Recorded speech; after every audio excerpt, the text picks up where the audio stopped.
Supposed biblical error. Could Joseph of Arimathea buy a linen cloth on Passover? Mark 15 says that after Jesus had died, Joseph purchased a linen shroud and wrapped the body of Jesus in it before laying him in the tomb. However, skeptics assert this could not have happened on a festival day, which was Passover. Not only that, it was the evening, meaning the sun was setting, and once the sun set, it would have been the Sabbath, and you definitely couldn't buy and sell on the Sabbath. Also, John Loftus says there would not have been enough time to perform the proper rituals. Mark says when evening was approaching, Joseph asked for the body. It may have taken some time to see Pilate. Then Pilate had to verify Jesus was dead. Then Joseph would have had to get the body, get a linen shroud, get Nicodemus who provided spices, take him to the tomb where he would have been buried, all before the sunset when the Sabbath would have begun. So the argument is, it is likely Mark made a mistake, or Jesus was actually crucified a day or two before Passover. However, this objection is easily met by looking at what the Pentateuch actually says about working on festival days, as well as what other sources claim. First, Dr. Brant Pitre notes there are simply no other 1st century or 2nd Temple period sources that ever say buying a linen shroud on Passover, or even on a Sabbath, was not permitted. The only 1st century source that mentions such a practice is the Gospel of Mark. So you cannot presuppose Mark made an error when there are not any other sources from that same time period who contradict this notion. The Gospels are not guilty until proven innocent. Second, if you read Leviticus 23, there is actually a distinction between a regular Sabbath and a festival Sabbath. On a regular Sabbath, you are not permitted to do any work. However, on a festival Sabbath, you are not permitted to do regular or laborious work. And that is vague as to what it means.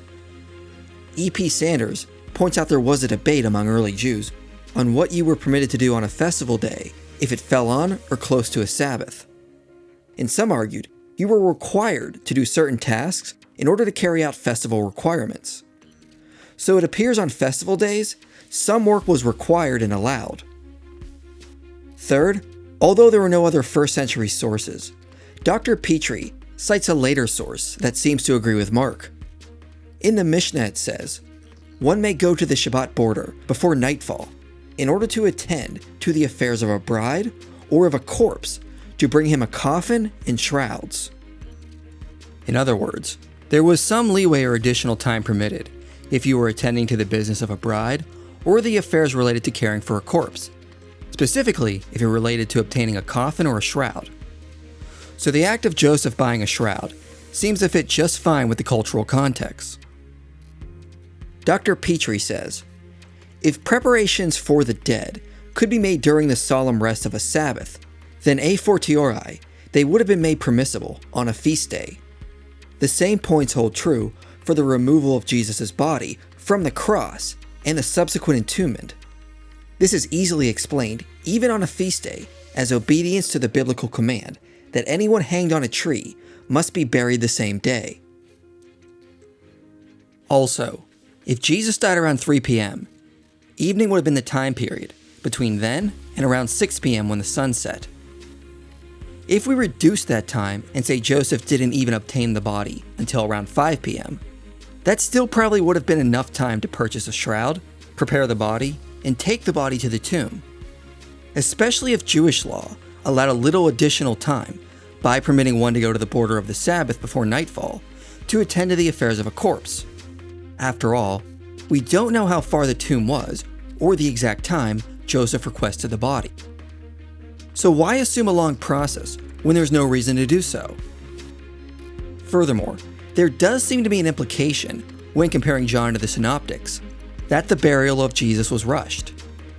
The Synoptic Gospels say the women followers of Jesus watched this process happening, and then after the Sabbath, they went back to the tomb to anoint the body with spices. If they didn't think the process was done correctly because it was rushed, they may have felt the need to go back and perform the process in a more proper manner. So building on Loftus, we can respond by saying the process of burying Jesus was probably rushed, which resolves the tension with the Synoptics and explains why the women went back to anoint the body on Sunday.